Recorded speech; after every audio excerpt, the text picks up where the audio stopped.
Que a graça e a paz de nosso Senhor e Salvador Jesus Cristo seja com todos. Estamos chegando aqui para mais uma live e vamos tratar um tema bem importante aqui. A paz do Senhor, evangelista Valdislau. Paz do Senhor, pastor Mauro, tudo bem? Satisfação Tudo. Poder novamente estar falando com o Senhor aqui através dessa live. Deus abençoe ao Senhor e a todos que estão nos acompanhando também. Amém, graças a Deus, né? Vamos orar, fazer uma oração para a gente iniciar. Enquanto isso, alguns irmãos vão entrando, mas já pode também ir compartilhando aí. Eu também já vou começar a compartilhar aqui, por aqui. Faz uma oração aí, o Lau. Senhor Deus e Pai, em nome de Jesus, mais uma vez, nós estamos entrando na sua presença, através, Pai, desses equipamentos, através da rede social de computadores, e que o Senhor possa, Pai, nos usar poderosamente, dando sabedoria a cada um de nós. Pastor Mauro estará conduzindo o Senhor a live, esse assunto maravilhoso, que o Senhor venha preparar o coração de cada pessoa, de cada irmão, de cada ouvinte, Pai, de cada internauta que estará acompanhando, Senhor, esse maravilhoso assunto.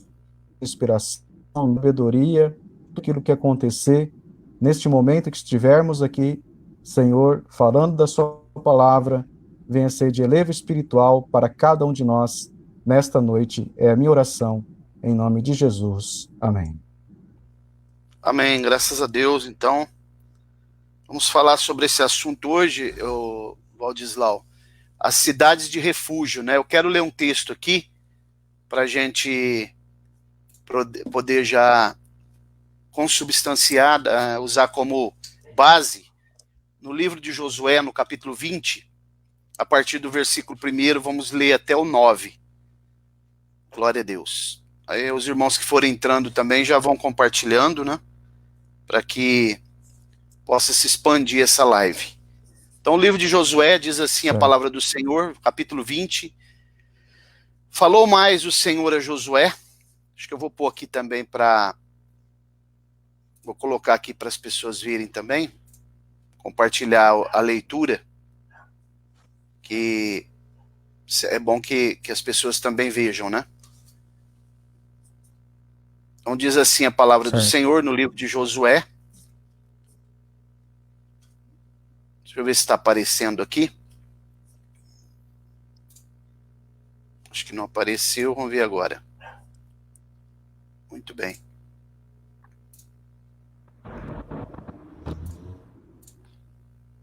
Isso, Josué capítulo 1, a partir do 20, está aí aparecendo na tela aí, né? Falou mais o Senhor a Josué, dize aos filhos de Israel, designai para vós as cidades de refúgio, de que vos falei por intermédio de Moisés, a fim de que fuja para ali o homicida, que tiver matado alguma pessoa involuntariamente e não com intento. Tem uma tradução que fala dolo, né? E elas vos servirão de refúgio contra o vingador do sangue. Fugindo ele para uma dessas cidades, apresentar-se-á à porta da mesma, e exporá a sua causa aos anciãos da cidade. Então eles o acolherão ali, e lhe darão lugar para que habite com eles. Se, pois, o vingador do sangue o perseguir, não entregarão o homicida, porquanto feriu o seu próximo sem intenção e sem odiá-lo.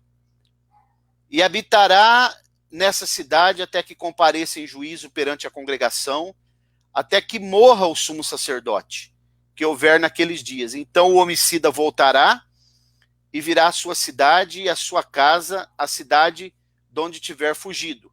Então designaram a Quedes na Galileia, na região montanhosa de Naftali, a Siquém, na região montanhosa de Efraim, Kiriat Arba, que é Hebron, na cidade montanhosa de Judá, e além do Jordão, na altura de Jericó, para o oriente, designaram Bezer, no deserto, no planalto da tribo de Ruben, Ramote, em Gileade, da tribo de Gade, e Golã, em Bazã, da tribo de Manassés. Foram essas as cidades designadas para todos os filhos de Israel, e para o estrangeiro que peregrinasse entre eles, para que se acolhesse a eles todo aquele que matasse alguma pessoa involuntária, para que não morresse nas mãos do vingador do sangue, até se apresentar perante a congregação.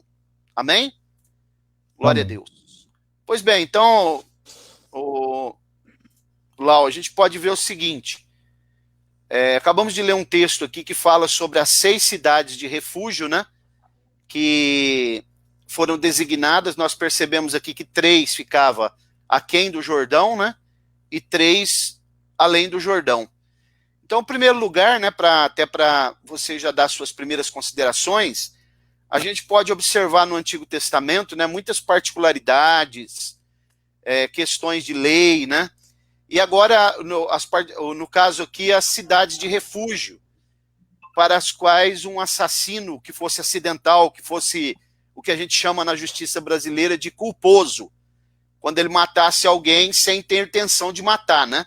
Então ele poderia fugir para obter acolhimento. Se a gente olhar Números 35:6, por exemplo, vai dar uma descrição sobre isso. E mais importante também é que tem 5 livros na Bíblia que faz menção dessas cidades, dessas 6 cidades, que é o livro do Gênesis, o livro do Êxodo, Números, né, Deuteronômio e o livro de Josué. E entre as 48 cidades que foram compostas depois que a nação de Israel ocupou a terra de Canaã, ficou essas 6 cidades de refúgio. Eu quero que você já dê as suas primeiras considerações, seu prefácio sobre essa questão. Pastor, agradeço por poder estar participando dessa live. Mais uma vez, teço os meus agradecimentos. E ao estudar um pouquinho esse assunto, a gente começa a ver a preocupação de Deus em relação ao futuro estabelecimento do seu povo na terra que ele garantiu que entregaria. Então você vê, como o senhor mesmo citou, em Números aparece Deus prometendo que futuramente seria separado lugares na terra de Canaã, na terra prometida, que seria, vamos dizer assim, um refúgio, né? Um refúgio justamente para controlar exageros, até mesmo para trazer justiça e analisar certos atos, certas condutas que às vezes teria sido acidental. É como o senhor mesmo falou, né? No nosso ordenamento jurídico brasileiro, a gente tem 2 tipos de crimes: o crime doloso e o crime culposo. Então, o crime doloso, ele é julgado de uma forma mais drástica, e o crime considerado culposo, ele dizer assim, ele é julgado de uma forma mais branda. Então, Deus, já querendo, né, antecipar eventuais circunstâncias que aconteceria, Deus já estaria garantindo cidades que seriam cidades de refúgio. Ok. Tem alguns detalhes nesse texto, nesse contexto, que fica legal a gente discutir, e é até um dado assim, curioso, né, para a gente que gosta de estudar a palavra de Deus, né? Então, as cidades eram dos levitas. Depois a gente pode passar também no tópico o tipo de conduta que se teria direito, né, a estar nesse local, a questão do vingador do sangue, a morte do sumo sacerdote da cidade. Eu acho assim que quando a gente começa a fazer um estudo detalhando os pontos, fica um estudo muito interessante e que demonstra uma tipografia muito grande na pessoa de Jesus Cristo também, né?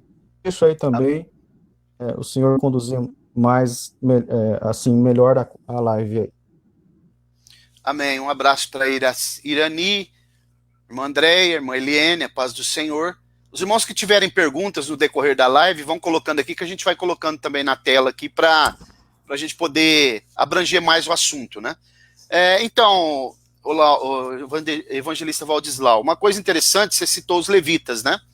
Nós sabemos que os levitas, eles não tinham herança, porque eles viviam daquilo que as outras tribos entregavam como provisão para eles. E eles foram escolhidos para realizar o trabalho, ministrar o trabalho do Senhor no tabernáculo, fazer toda aquela indumentária, todo aquele procedimento, pelo fato de que das 12 tribos, eles foram a única tribo que se absteram do evento do bezerro de ouro, lá do deus Apis, que é o deus lá do Egito, né, o deus bezerro, aquele evento que Moisés vem descendo do monte, eles tinham feito aquele bezerro. Logo, eles receberam o direito, então, de ministrar, de serem a tribo escolhida para ministrar, porque se absteram da idolatria. Entretanto, eles não receberam herança, mas eles tinham essas tribos, essas 6 cidades, que eram cidades de refúgio, para administrar, né? E, na medida que eu for falando aqui, você pode ir discorrendo e abrangendo mais o assunto, né? Quero deixar para você comentar bastante, porque a Bíblia é um livro inerrante e é um livro muito profundo, né? A nossa corda é bem curta e o poço é bem fundo, mas a gente vai extrair o máximo que a gente puder aqui dessas questões das cidades de refúgio e depois fazer uma aplicação pessoal para a igreja também, para nós que somos da igreja. A irmã Roberta está falando que a Irani Carvalho é a colega dela de trabalho. Um abraço, Irani. Deus abençoe. Obrigado aí pela sua gentileza, né, de estar participando das nossas lives. É um prazer que você possa aprender aí sobre a palavra de Deus. Boa noite para você também, viu? Então, vamos lá. Caminhando mais um pouco, então, como eu disse, entre as 48 cidades, né, que foram dadas aos levitas de Israel, essas 6 cidades foram indicadas por ordem de Deus, né? Determinação da lei ditada por Moisés. Então, o que acontecia? Sim, pode citar o capítulo 35, não cortando o senhor, para ficar pautado na palavra de Deus, na Bíblia, né? Vai descrever no versículo 6, Números, capítulo de número 35, versículos 6 e 7, só para quem está acompanhando e fazer suas anotações, né? E ter base bíblica. Então, lá no contexto de Números, fala exatamente como o senhor está falando, as cidades dos levitas. E no versículo 6, vai dar a quantidade de cidades, né? Seriam, ao total, então, 42 e mais 6 que seriam utilizadas para esse tipo de função, né? Procedimento, exatamente. É bom sempre mostrar o texto mesmo para ficar bem consubstanciado, né? Então, uma coisa interessante aqui também para a gente já colocar para você poder discorrer é que essas cidades elas foram colocadas justamente para quando acontecia um homicídio, alguém que praticava um homicídio, mas de modo culposo, ele não tinha intenção de matar, né? E aí acontecia um homicídio, o que ele fazia? Tinha um parente mais próximo da pessoa que era o vingador, e ele poderia então vingar o sangue. Então a pessoa, quando ela não era doloso, ela corria para essa cidade. Se ela conseguisse se refugiar, essas cidades funcionavam mais ou menos como uma embaixada de um país. Quando você se refugia na embaixada de um país, do Brasil, por exemplo, num outro país, você não pode ser tocado por ninguém, porque aquele território representa um território brasileiro em qualquer país. Essas cidades, então, a pessoa ia para lá, até que ele ficaria ali, até que ele provasse a sua inocência, é isso? Ele ficava refugiado até ele conseguir provar a sua inocência? Não, ele ficava, ele tinha que provar primeiramente, né? O fato aconteceu um acidente ou um incidente, então o fato foi consumado. Então o fato era trazido então até os anciãos da cidade, próximo onde ocorreu aquele fato, e dali era analisado a conduta que se deu esse fato.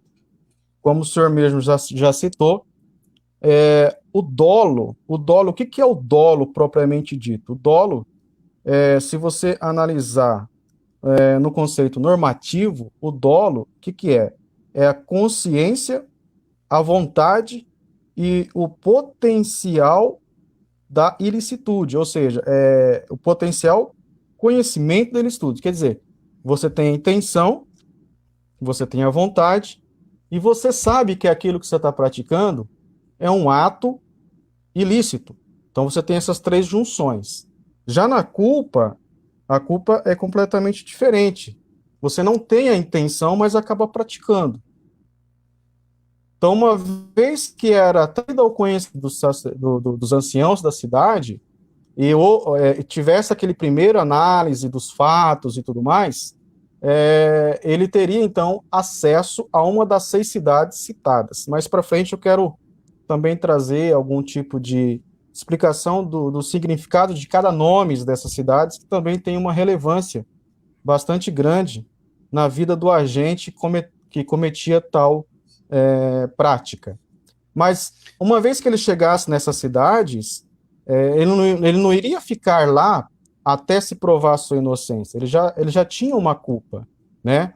Ele teria que ficar lá, nesse local, até que o sumo sacerdote, que era responsável por essa cidade que ele estava resguardado, viesse a óbito. Uma vez que esse sumo sacerdote falecesse, ele teria o direito da liberdade, e esse direito da liberdade de retornar ao convívio social, ao encontrar sua família, voltar às suas atividades. Só que enquanto esse sumo sacerdote não morresse, ele teria que ficar dentro dessa cidade. Então era uma questão assim, dele, pessoal, porque não era obrigado a permanecer até lá, e também, ao mesmo tempo, ele tinha que ficar subjugado ao domínio do sumo sacerdote. Morrendo o sumo sacerdote, ele estaria livre para voltar ao seu convívio social. Mas eu pergunto aqui, imagina só se esse sumo sacerdote fosse aí um sumo sacerdote, né, uns 45, 50 anos de idade e viveria aí até uns 80 anos de idade. De qualquer forma, essa pessoa teria que ficar nessa cidade até a morte do sumo sacerdote. E se ele saísse? Se ele saísse, ele poderia ser encontrado pelo vingador do sangue e seria executado sem dúvidas. Então, o tempo que ele ficasse dentro dessa cidade, ele não estaria buscando, né, a sua absolvição, né? Ele já entraria na cidade com uma culpa, né? É isso daí que o texto deixa claro para a gente. Até porque ele, enquanto ele tiver, se ele saísse da cidade, era por livre e espontânea vontade dele e assumiria os riscos, né? Isso nos Exatamente. faz pensar o seguinte, que enquanto uma pessoa ela está refugiada na igreja, no seio da igreja, ela está protegida do vingador que é Satanás, né? Se ela sair, eu estou falando de tipologia aqui, se ela sair da igreja por livre e espontânea vontade dela e ela assume o risco. Outra coisa, até porque é só o sumo sacerdote que tinha a prerrogativa de dar liberdade para ele, né? Enquanto ele fosse vivo.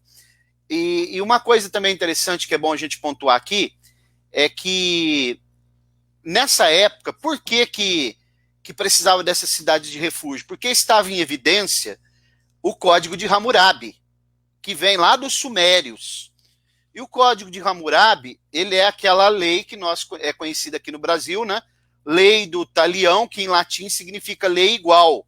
Lei igual, quer dizer olho por olho, dente por dente, que foi estabelecida e promulgada justamente para dar proporcionalidade na questão de um crime.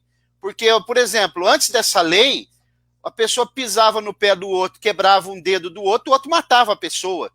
Então existia uma desproporcionalidade no momento de se aplicar a pena. Então foi estabelecida e promulgada a lei, né, fundamentada no Código de Hammurabi, que vem lá dos Sumérios, lembrando que Abraão ele era descendente dos Sumérios, né, para que as pessoas, então era a lei do talião, olho por olho, dente por dente, enquanto a lei era cumprida, né, pelos outros povos, tribos e nações aí, então Deus, na sua infinita sabedoria, ele estabelece essas cidades de refúgio para que a pessoa, que é um tipo, né, do refúgio que nós temos em Cristo. E uma coisa interessante também que você falou aí, evangelista Lau, é que quando aquele sacerdote morresse, então vinha um outro sacerdote, ele estava livre. Isso aí nos mostra o que fala em Hebreus 7 também, que mudando-se o sacerdócio, muda-se também a lei. Significa que quando as pessoas que estavam sob a égide ou o jugo da lei, a partir do momento que Cristo vem, morre todo aquele ritual do sacerdócio antigo, que era de Levítico, e passa agora a ter a lei fundamentada no sacerdócio de Melquisedeque, né? Exatamente. O capítulo 35 do livro de Números, a partir dos versículos de número 16, 17, 18 em diante, começa a dar algumas características, alguns exemplos, por exemplo, de tipos de acidente que poderia acontecer. Como o senhor falou mesmo, né? O que estava vigente era o Código de Hammurabi. Então, vamos supor que alguém estava com uma carruagem lá, um aparelho lavrando terras, ou sei lá, caçando alguma coisa, e lançasse uma pedra, por exemplo, ou a cavalo com alguma coisa, algum aparelho puxando e esbarrasse em alguém e decepasse um dedo, decepasse um braço, furasse um olho, ou até mesmo matasse alguém. Então, para evitar eventuais exageros, você vê como é que Deus faz, né, pastor?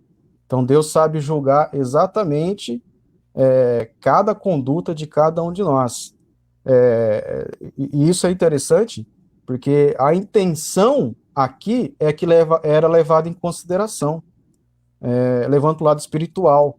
Então, às vezes, praticamos coisas de modo intencionado, não intencionado, e às vezes praticamos coisas de modo intencionado. Então, o que nós podemos aprender? Deus sabe analisar todas as coisas. E aqui, para evitar eventuais exageros, porque lá eles matavam mesmo, era a lei de Hammurabi. E imagina quantas pessoas estavam inseridas nesse contexto.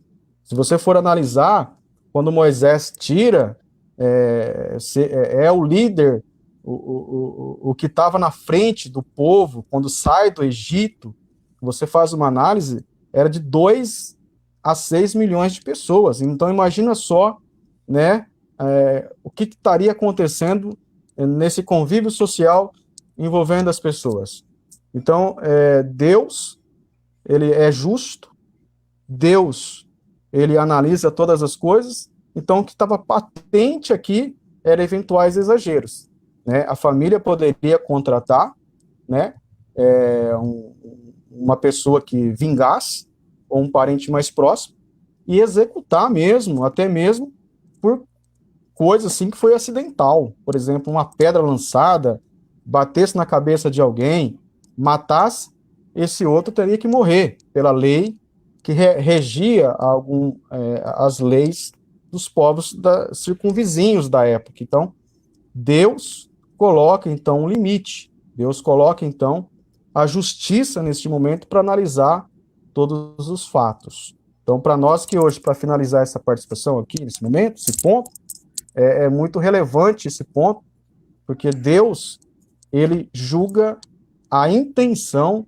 das pessoas em praticar e como praticou e por que praticou. Maravilha, até porque no Novo Testamento, quando Jesus vai discorrer sobre aquela questão lá, se o que ele fala que se alguém te bater na sua face, vire a outra face, se alguém quiser que você ande com ele 1 milha, ande 2 milhas, ele vai citar 3 textos do Antigo Testamento, justamente trazendo um contexto, ele linka aquela passagem do Novo Testamento com essa questão aí, de proporcionalidade.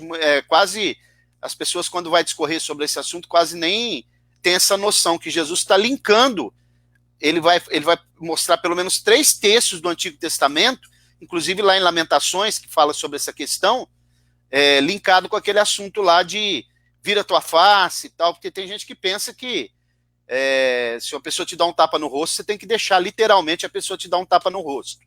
Mas como não é a tônica do assunto, né?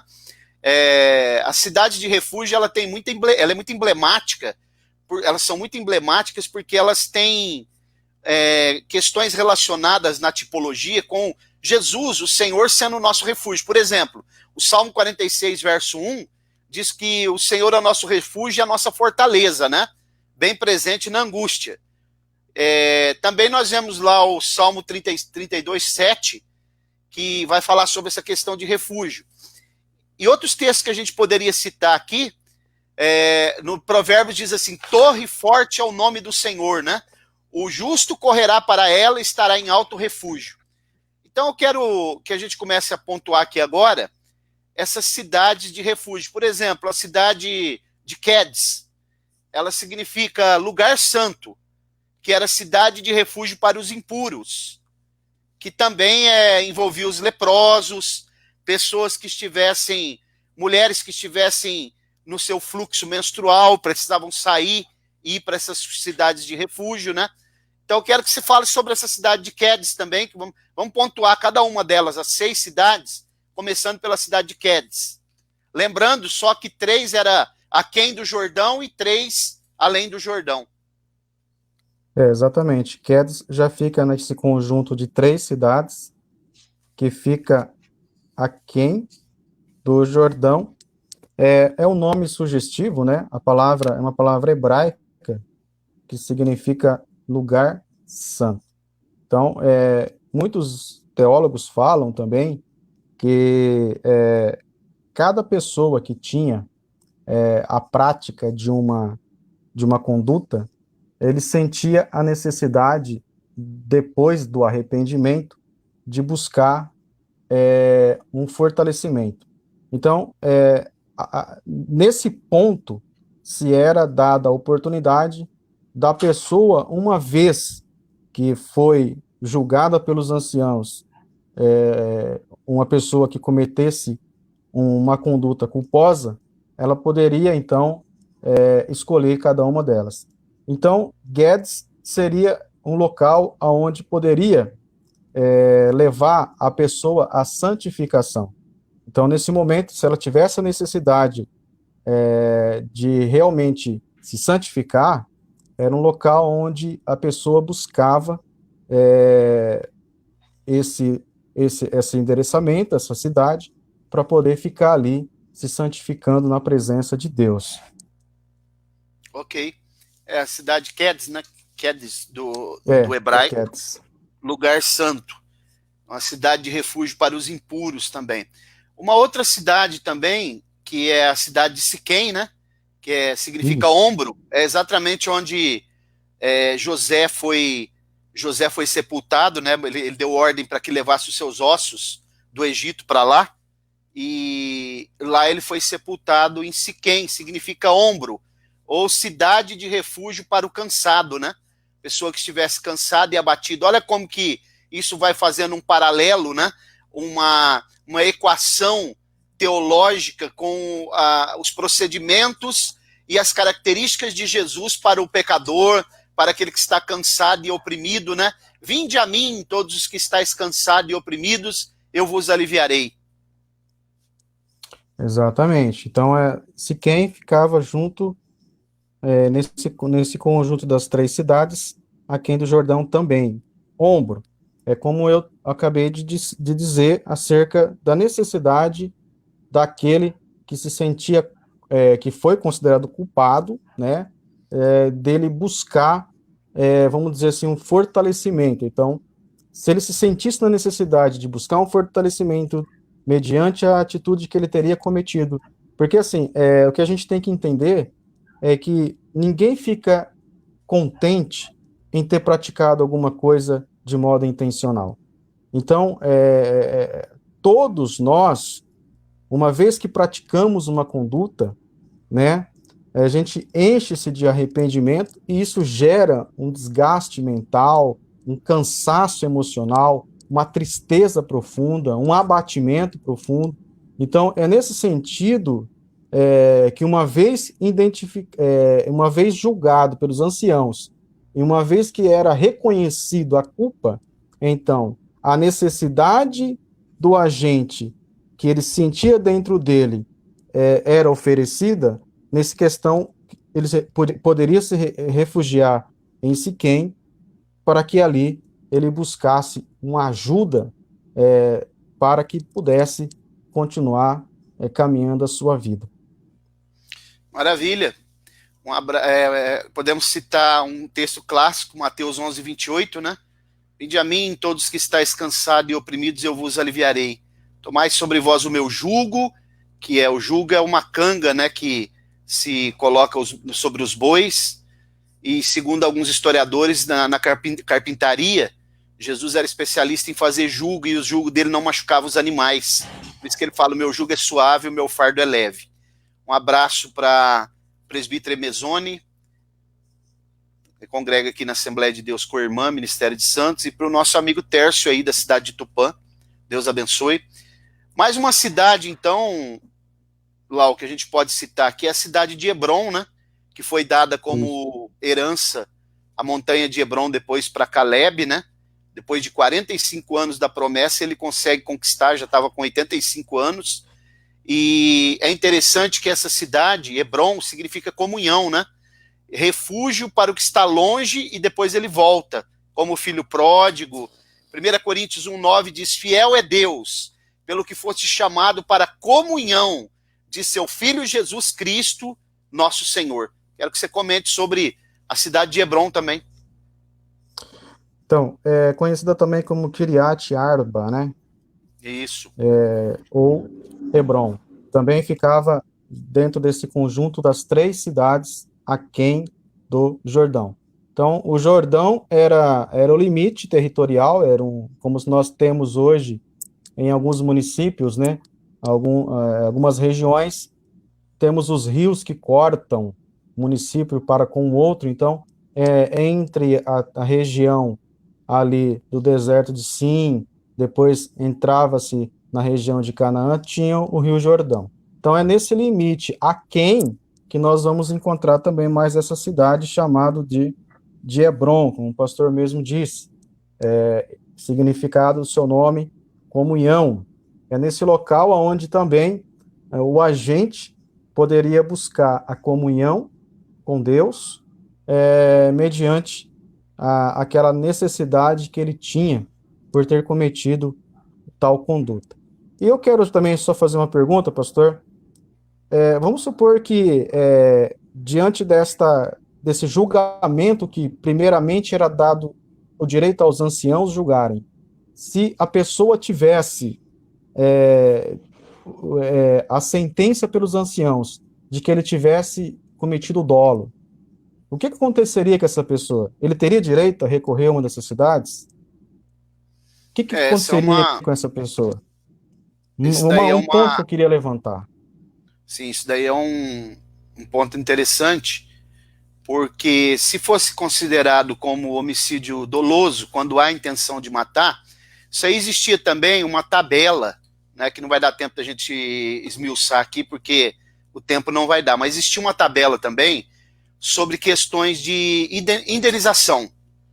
Porque vamos supor, o camarada estava ali fazendo algum tipo de serviço, de repente ele esbarrava numa mulher ou matava, se ele estivesse brigando com alguém, por exemplo, e ele matasse uma mulher, esbarrasse nela, ou a criança dela morresse, o valor a ser pago era um. Se a mulher morresse, o valor a ser pago era outro. Até porque tinha uma questão também de indenização pelo fato de que muita gente não sabe, mas no Antigo Testamento a provedora do lar era a mulher, ao contrário do que muitos pensam que é o homem, né? Então existia uma tabela. Vamos supor, o camarada era um escriba, né? Ele era um escriba, ele utilizava a mão dele para escrever, e ele tivesse sua mão cortada, arrancada numa briga, em alguma coisa, então se fazia uma tabela para indenizar, porque aquele cidadão não poderia utilizar mais a sua mão para poder ganhar o pão de cada dia. Se fazia um cálculo de quanto ele deveria receber também. E essa questão que você está falando aí sobre se ele poderia recorrer ou não, que, por exemplo, aqui no nosso estado aqui de direito, aqui no Brasil, nós temos, é o único país do mundo que tem 4 instâncias, né? Tem a primeira, depois tem a segunda, que envolve os desembargadores, regiões, depois tem o Superior Tribunal, e depois ainda tem o Supremo, que que aí seria o colegiado magno, né? O colegiado que é o guardião da Constituição. Então, você, como estudante de direito, quase concluindo, eu passo para você de volta agora para que você discorra sobre isso. Dentro desse contexto aqui, se fosse provado que ele realmente era um assassino doloso, ele deveria ser executado. Mas eu gostaria que você falasse sobre, fazendo um paralelo aqui com o direito brasileiro também, né? Então, no direito brasileiro, você vai responder, até mesmo em regime fechado, dependendo do grau, do tipo de crime que você cometeu. Se for crime contra a vida, você pode até responder às instâncias superiores, mas você, a princípio, responde em regime fechado. Então, você pode buscar até, como o senhor mesmo falou, se você não conseguir na instância estadual, você pode recorrer até os tribunais, depois o STJ, depois o STF, que, como o senhor falou, seria, vamos dizer assim, a quarta instância que uma pessoa pudesse, tendo recursos, porque não é fácil, não é barato isso, buscar a sua absolvição, a sua inocência ou a sua absolvição. Nesse caso aqui, olhando mesmo, na risca, se uma pessoa fosse considerada pelos anciãos, uma pessoa que teve a intenção de praticar aquela conduta criminosa, aquele acidente, aquele fato, ele era executado ali, ou pelo menos teria a permissão de ser caçado pelo vingador do sangue e ser executado, né? E aqui eu queria também pontuar a questão Depois eu vou ler um texto aqui, depois que você terminar a sua colocação, sobre essa questão aí. Certo. Pode continuar. Então, como nós estamos trabalhando com um assunto que é histórico, ao mesmo tempo é um assunto que a gente pode aprender muito no nível espiritual da nossa vida, na nossa prática, as nossas atitudes, os nossos pecados que nós cometemos, os nossos atos que nós cometemos, isso daí é bem relevante dentro desse contexto, porque tem pessoas que praticam coisas diante de Deus de modo voluntário, consciente, que estão praticando coisas erradas. Então, o julgamento de Deus em relação à conduta de cada um de nós, ela é diferente. Se eu estou praticando um ato que é involuntário, porque a gente às vezes erra pela ignorância. A gente erra pela ignorância. Quando nós somos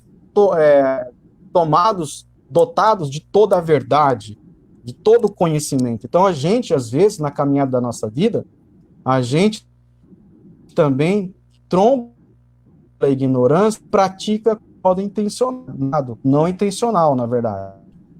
Mas, em muitas ocasiões, nós sabemos o que é certo e errado, e mesmo o que é errado, e continuamos a praticando.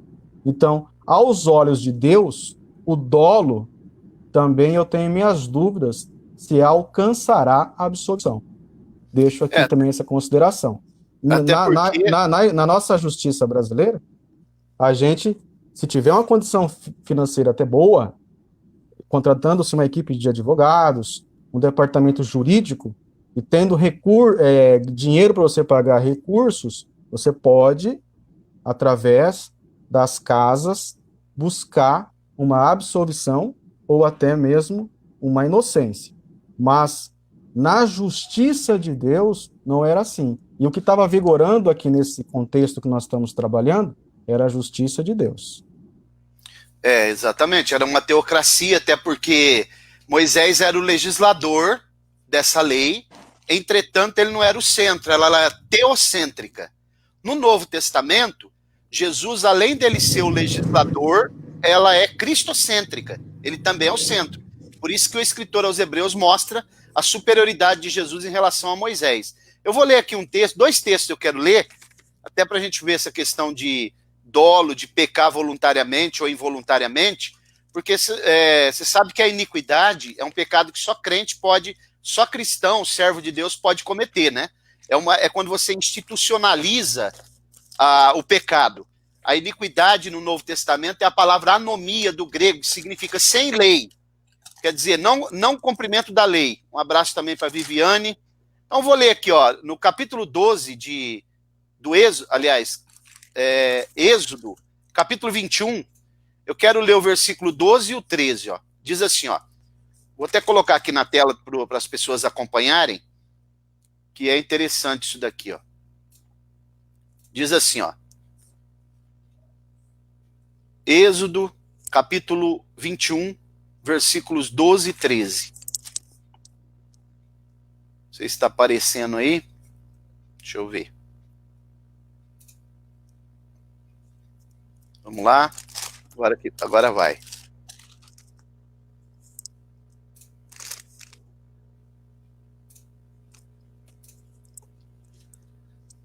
Versículo 12 diz assim, ó. Quem ferir a um homem de modo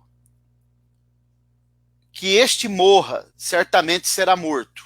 Se, porém, não lhe armar ciladas, mas Deus lhe entregar nas mãos, então te designarei um lugar para onde fugirá. Então perceba que aqui é a questão do armar cilada. Ele está matando de modo premeditado. Ele sabe o que ele está fazendo, né? Ok? Exato. O outro texto, ó, que eu quero ler aqui agora, que aí já é no Novo Testamento, em Hebreus.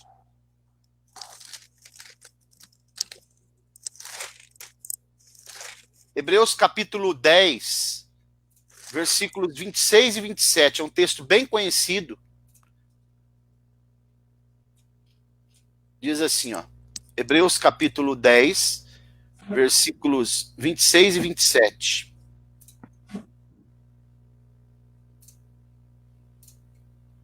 Olha como diz. Porque se pecarmos voluntariamente, depois de termos o pleno conhecimento da verdade, já não resta sacrifício pelos pecados, mas uma expectação terrível de juízo e um ardor de fogo que há de devorar os adversários. Então significa o quê? Exatamente o que você comentou aí. Quando eu peco de modo involuntário, os erros involuntários que eu vou cometendo, que é suscetível a qualquer ser humano, o peso que Deus utiliza é um. Mas quando eu faço deliberadamente, pecando, institucionalizando esse pecado, e ele se torna um costume, até porque ninguém, né, mesmo aqueles que não conhecem a palavra de Deus, ontem até nós tivemos uma live aqui sobre a doutrina da consciência. É inato. Todo ser humano ele já nasce com um sinalizador de Deus na sua consciência, né? Ele tem um marcador de Deus na sua consciência, um sensor daquilo que é certo e daquilo que é errado, daquilo que é puro e daquilo que é impuro. Todos eles sabem, até as crianças. Tem gente que fala, a criança não mente. A criança mente e ela sabe quando ela está mentindo e ela sabe se alguém está mentindo para ela também. Eu queria também citar um texto, pastor, dentro do seu raciocínio, que está em Atos dos Apóstolos, capítulo 17, versículo 30. Aqueles que estão acompanhando e fazendo anotações aí, nós estamos falando sobre pecado intencional, que nós praticamos de modo intencional. Como é que Deus analisa? E à luz da palavra de Deus, vamos lá. É Atos capítulo 17, versículo 30. Ok. Vamos ler então. Vou compartilhar. Lá. Pode ler. Diz assim, mas Deus, não tendo em conta os tempos da ignorância, olha só, a palavra ignorância aparece aqui, não aparece? Sim. Ignorância. Anuncia agora a todos os homens em todo lugar que se arrependam. Então, a questão da análise que Deus analisa cada um de nós é a nossa ignorância, a nossa conduta involuntária. Se eu pratico uma coisa de modo não intencional, ou de modo que eu não tenho intenção, é uma coisa. Agora, se eu pratico algo, como o senhor acabou de falar aí, leu também em Hebreus, né, voluntariamente, eu sei que é errado, mas eu vou tramar para aquele colega meu ali de igreja, para aquele obreiro não crescer na vida. Quer dizer, a intenção minha de prejudicar, eu já estou pecando voluntariamente. Então, a gente tem que tomar muito cuidado na nossa vida, e isso daí não é muito ensinado nas igrejas, até mesmo no meio evangélico, como é que eu estou pensando e praticando a minha vida. Isso daí deveria ser muito bem ensinado, porque existem pessoas que estão se agarrando na impunidade de que estamos no tempo da graça, de que Deus é amor e que se pode fazer tudo e todos sem, assim, ter nenhum tipo de remorso ou temor de que Deus vai cobrar ou tratar. Então, é um ponto muito sério isso aqui, porque a pessoa, nós estamos falando sobre aquelas cidades de refúgio, o agente causador de uma conduta, se ele fosse considerado uma pessoa que cometeu um dolo, uma intenção de praticar aquele fato, ele era entregue na mão do algoze, do vingador do sangue, e ele mataria essa pessoa, e não teria direito de uma nova chance. E às vezes as pessoas acham que na justiça dos homens é igual à justiça de Deus. Nos homens você pode comprar, nos homens você tem várias instâncias. Ah, então, mas em Deus, Cristo perdoa. Não, mas Deus é amor. Não vai dar nada não. E assim vai tocando a sua vida, anos após anos, e aí morre desta forma. Entendeu? Assim como o vingador do sangue teria o direito de tocar nessa pessoa que cometesse o crime doloso de modo intencionado, Deus também, na minha ótica, vai permitir que essas pessoas que têm essas condutas de modo intencionado também venha cair na mão do diabo, na mão de Satanás, e assim até acaba indo para o inferno. Então, esse texto que nós estamos trabalhando aqui é um texto muito importante. Nós temos que levar em consideração, e a todos que estão nos ouvindo nesse momento, também aprender um pouco mais antes de fazer qualquer coisa. Eu estou fazendo de modo intencionado ou não? Eu sei que é pecado, mas pratico. Eu sei que o adultério é errado, continuo adulterando. Eu sei que pegar dinheiro alheio é errado, mas continuo pegando. Eu sei que beber é errado, mas continuo bebendo. Eu sei que me prostituir é errado, mas continuo me prostituindo. Aí eu pergunto para você, senhor, é um pecado por ignorância ou é um pecado praticando com o conhecimento da verdade? Exatamente, até porque esse negócio de Deus é amor, que eu sempre falo que Deus é amor, mas o amor não é Deus, porque hoje tudo em nome do amor, essa teologia neoliberal de hoje, que tudo é em nome do amor, amor tem que amar, tem que aceitar as pessoas do jeito que elas são, tem que aceitar a teologia inclusiva, né, que são pessoas que têm relacionamento homossexual, que eles também são filhos de Deus, tem que aceitar pessoas que estão vivendo em fornicação. Nós podemos conviver com essas pessoas e devemos amá-los. Entretanto, nós repudiamos e refutamos o comportamento errado deles. E como que eu sei se uma coisa é certa ou errada? Através de uma lei. Se eu estou dirigindo na estrada, ontem eu ainda falei sobre isso, e eu estou lá andando a 100 por hora, não tem nenhuma placa, nenhum radar para me nortear a velocidade que eu posso ir, como eu poderei saber? Mas quando eu tenho algo que me direciona, que me pauta, né, me dá uma diretriz, então eu sei se é errado ou não. E hoje a gente está vivendo um período hoje muito difícil que não se pode mais falar sobre esses assuntos que nós estamos falando aqui. Para o senhor Danilo, um abraço, porque hoje tudo que você vai falar é falta de amor. Você não pode mais trazer uma mensagem falando sobre arrependimento, sobre pecado, o que é pecado ou o que não é pecado, sobre a doutrina do inferno, que é real, porque Deus é amor, o universalismo diz que Deus vai salvar a todos, o teísmo aberto, né? Serão salvos todos, porque Deus é amor, mas o amor não é Deus. Em nome do amor eu tenho que tolerar tudo, então é claro que nós devemos pensar muito bem, e as igrejas, se tiver algum pastor nos ouvindo aí, algum líder, desperte para o que nós estamos falando e comece a ensinar lá na sua igreja também, para que você não venha ser cobrado de Deus depois, que Deus vai cobrar você e dizer, você não ensinou por quê? Porque alguém tinha um dízimo um pouco melhor, ou porque alguém era conveniente para você ter amizade com essa pessoa, ensine lá na sua igreja também. Voltando aqui, o evangelista Valdislau, sobre a questão das cidades, né? A gente estava falando uma por uma, você falou sobre as 3 que eram aquém do Jordão, né? Nós vamos falar agora sobre aquelas que estavam do outro lado do Jordão. Nós paramos em Hebrom, né? E tinha mais uma, que agora já do outro lado, que era a cidade de Bézer, que significa fortaleza, que é a fortaleza, nós podemos dizer, refúgio para o fraco. 2 Timóteo 2,1 diz, tu, pois, meu filho, fortifica-te na graça que há em Cristo Jesus. Você pode falar sobre Bézer?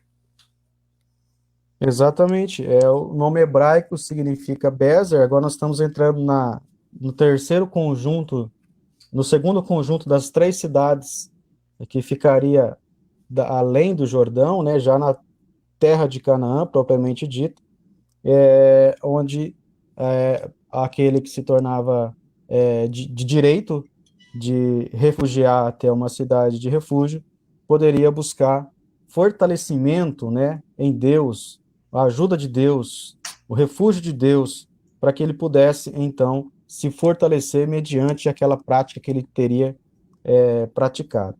É que existe um contexto histórico em cada cidade desta, né? Se a gente ficar falando, muito assunto, às vezes vai cansar um pouquinho, se explicar o significado de cada cidade, né? A gente começou lá em Quedes, depois Siquém, depois Hebrom, agora nós estamos em Bezer. Se você entrar no contexto histórico dessas cidades, a nossa live fica um pouco mais cansativa. Mas aí deixa para as pessoas que estão nos acompanhando estudar cada um das cidades através das histórias dos seus tempos. É muito interessante também. Vamos se pautar um pouco mais só na questão do significado dessas cidades, que é muito importante para aquela pessoa, para o agente que teria naquele momento a oportunidade de escolher qual cidade ele poderia se refugiar. Então, Hebrom significa fortaleza, né? Até porque nós também estamos fazendo uma aplicação, né? O lado mais prático e a aplicação que cabe de cada texto bíblico, até porque nós somos uma igreja bíblica, porque é uma igreja que é bíblica, mas ela diz que isso aqui é coisa do Antigo Testamento, não serve para nós, né? Isso aqui do Novo Testamento não serve. A igreja bíblica, ela crê na Bíblia de Gênesis a Apocalipse. Existem coisas que não se pratica mais hoje, né, do Antigo Testamento, mas o princípio que aquilo ensina, nós continuamos praticando. Até porque a lei não acabou coisa nenhuma. Tem pessoas pregando que a lei acabou. O fim da lei é Cristo. O fim da lei é Cristo porque a lei, ela converge para Cristo, ela mostra Cristo. O final da lei é mostrar Cristo. Por isso que a Bíblia diz que o fim da lei é Cristo, mas não que a lei acabou, né?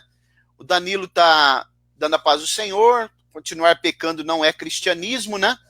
E deve arrepender-se e caminhar um novo caminho.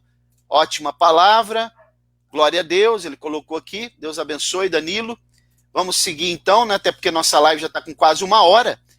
E também a cidade, mais uma cidade que eu quero que você comente, é a cidade de Ramote, que significa lugar exaltado, né? Que era o refúgio para as pessoas que se sentiam humilhadas. E Lucas 14:11 diz, porquanto qualquer que a si mesmo exaltar, será humilhado. E aquele que a si mesmo humilhar, será exaltado.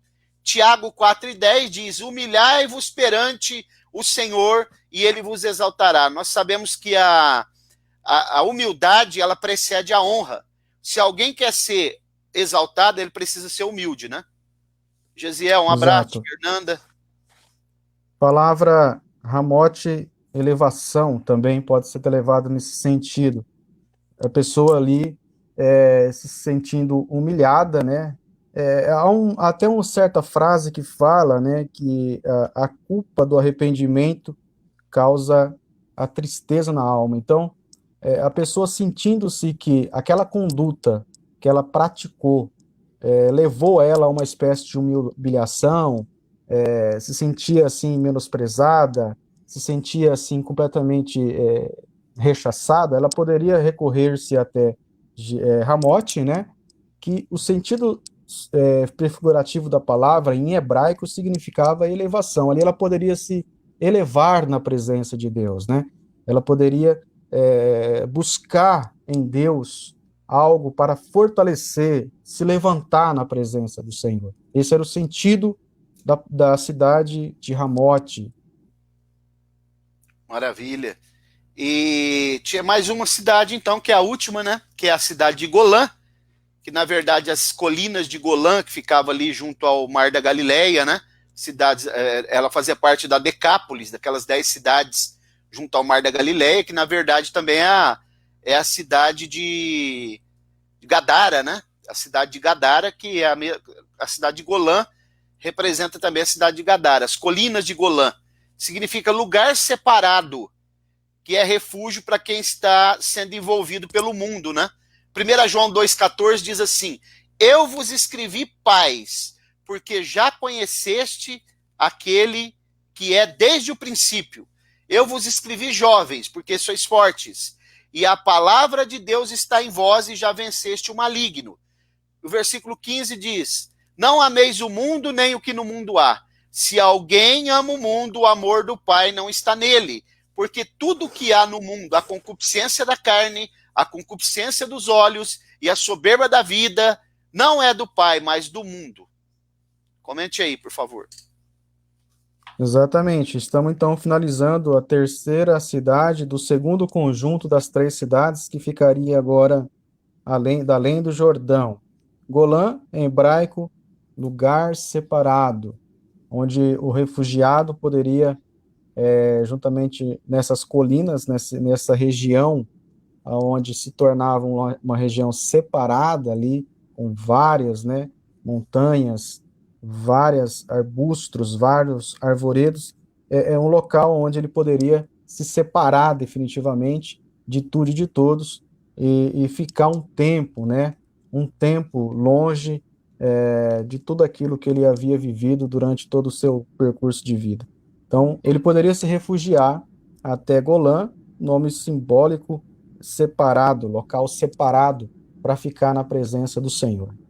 Maravilha, né? Quer dizer, separado, santo, separar, estar com Deus, se refugiar num lugar para poder buscar a presença de Deus, como era feito, né? Por exemplo, quando Paulo ficou 3 anos na Arábia, no Monte Sinai, buscando a presença do Senhor.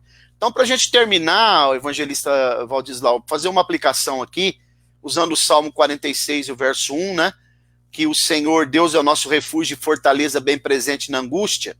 Nós podemos, então, dizer, asseverar aqui, que ainda até nas suas considerações finais, nós podemos asseverar com essa criação da cidade de refúgio, Deus queria proporcionar, então, para o pecador arrependido, agora fazendo uma aplicação pessoal, né?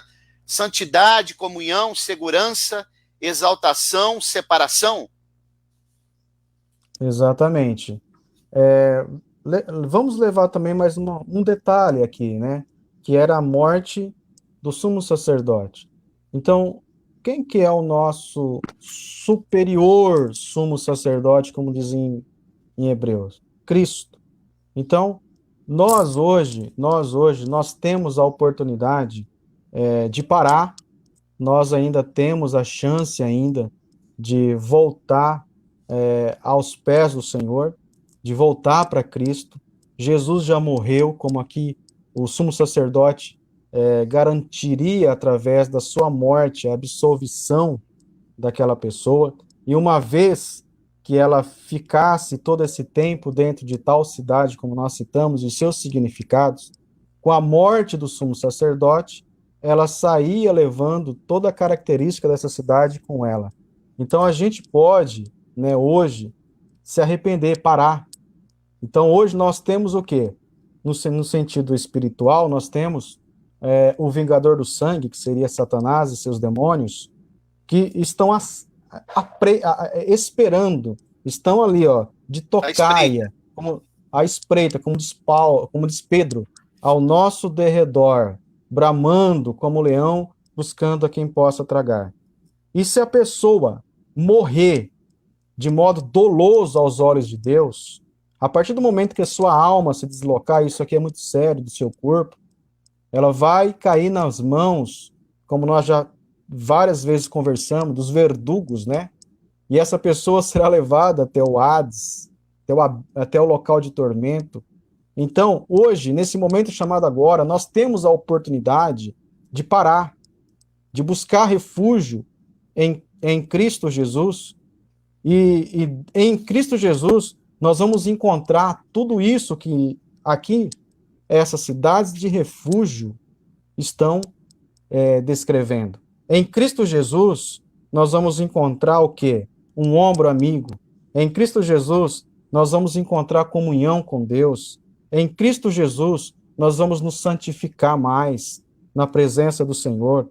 Em Cristo Jesus, nós vamos ter fortaleza, força, para que nós possamos continuar a nossa vida andando nessa vida. Em Cristo Jesus, nós vamos estar sempre em pé, elevados, para viver uma vida digna aos olhos de Deus. Em Cristo Jesus, nós vamos nos separar desse mundo caído, que a cada dia nós vemos que caminha-se para a destruição e para o final. Cada dia que você liga a televisão, ou você acompanha uma matéria, um noticiário, você se depara com um evento onde está demonstrando o fim de todas as coisas. Então não é hora da gente ficar achando que a gente pode viver de qualquer forma. É o momento da gente parar. E se você que está me ouvindo agora tem praticado condutas dolosas diante de Deus, então ouça a voz do Senhor e pare, busque em Jesus, se arrependa, antes que o vingador do sangue busque você. Amém. Graças a Deus por essa palavra. Um abraço para o Gesiel, para Fernando e para o Rafael lá da cidade de Rinópolis. Andréia, Deus abençoe.